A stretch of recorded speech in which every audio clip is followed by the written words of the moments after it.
Salut et bienvenue dans Toi et moi. Nous partons dans le quartier du Bouscat. Françoise est avocate et depuis des années, elle passe devant cette maison qui l'attire.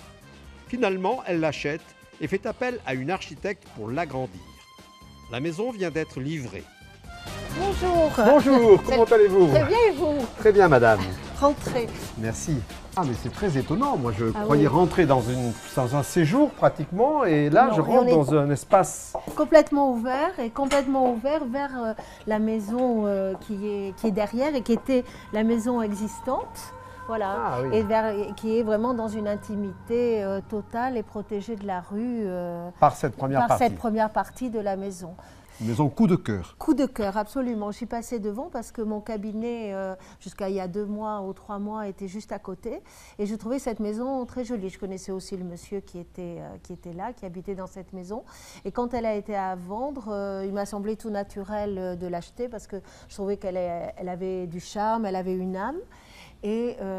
Mais à ce moment-là, le problème, c'est qu'elle était un petit peu petite et qu'il a fallu agrandir cette maison. C'est-à-dire qu'on ne pouvait pas agrandir la maison par rapport aux contraintes du PLU, mais par contre, il me fallait d'autres espaces. Donc le projet s'est déplacé vers la rue. Je voulais avoir un garage, ce qui était même obligatoire. Je voulais avoir une galerie pour mettre des tableaux, des sculptures, un studio un petit peu indépendant pour recevoir des amis.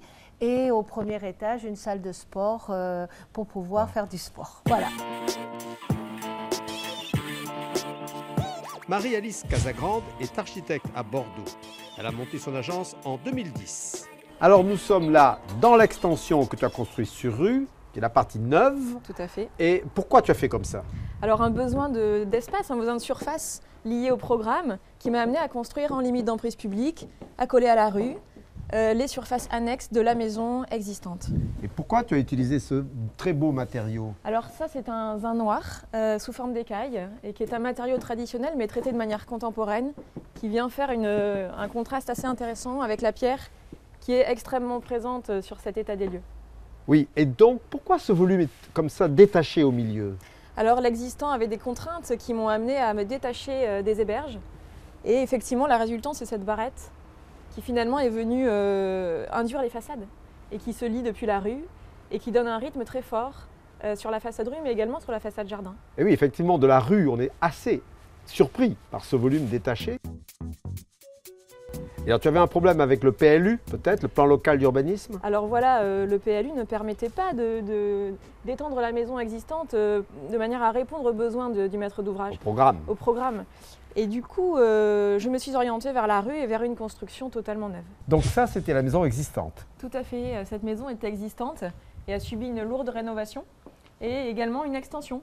Et donc là, on est dans la pièce principale. Voilà. Alors ici, les espaces étaient très étroits, très vétustes. Donc l'objectif a été d'ouvrir ce volume à vivre afin qu'il réponde au mieux aux usages de vie d'aujourd'hui et d'amener le maximum de lumière dans cet espace. C'est ça. Et je crois que la maîtresse de maison souhaitait recevoir. Donc c'est en place une grande pièce pour recevoir ici. Exactement. C'est quelqu'un qui reçoit beaucoup.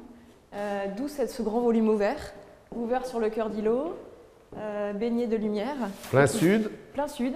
Et qui donne sur la cuisine. On est dans la cuisine, mais on est en même temps dans le séjour. Mais où sont les murs? Alors voilà, comme je le disais tout à l'heure, c'est une maison qui a subi une rénovation lourde. Et donc j'ai ouvert un certain nombre de murs, dont ce mur qui était le mur de façade d'origine, et le mur de la cuisine qui était également un mur de façade. La façade était là, et ça c'était la verrière, la véranda. Il y avait la verrière qui était là, voilà. Ah d'accord. La vie de famille est à l'étage. Est à l'étage. Alors l'étage, ça a été un réaménagement global. Dans les lieux.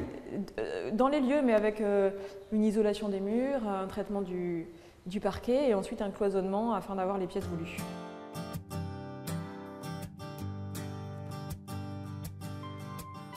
Alors, après avoir réceptionné ce chantier qui est maintenant terminé, quel est votre sentiment? Bien, mon sentiment, c'est un sentiment de satisfaction totale parce que cette maison et cet ensemble, on va dire, correspond exactement à ce que je souhaitais, totalement. Donc, je m'y sens bien. Et le contraste entre cette écriture très contemporaine et l'architecture assez traditionnelle de Pierce? Ça m'a beaucoup plu. Donc mon architecte m'avait proposé, m'avait dit, est-ce que vous voulez que l'on parte sur cette chose-là? Je le sentirais bien comme ça, d'avoir donc cette différence entre une écriture contemporaine et ancienne. J'ai vraiment été énormément séduit par cette contradiction qu'il peut y avoir, mais en plus qui se répond. C'est une contradiction, mais c'est un dialogue. C'est un dialogue. Voilà. J'avais besoin de ce côté créatif. C'est ça dont ça a été donc envie. un parcours d'aventure, oui, heureux, et totalement de découverte oui, d'un nouveau monde qui est celui de l'architecture. Absolument. On récapitule. Créer le contraste entre les matériaux, ici le zinc, répond à la pierre avec raffinement. Faites confiance aux professionnels. L'architecte est force de proposition. Pour plus de renseignements, contactez le 308, le lieu de l'architecture à Bordeaux.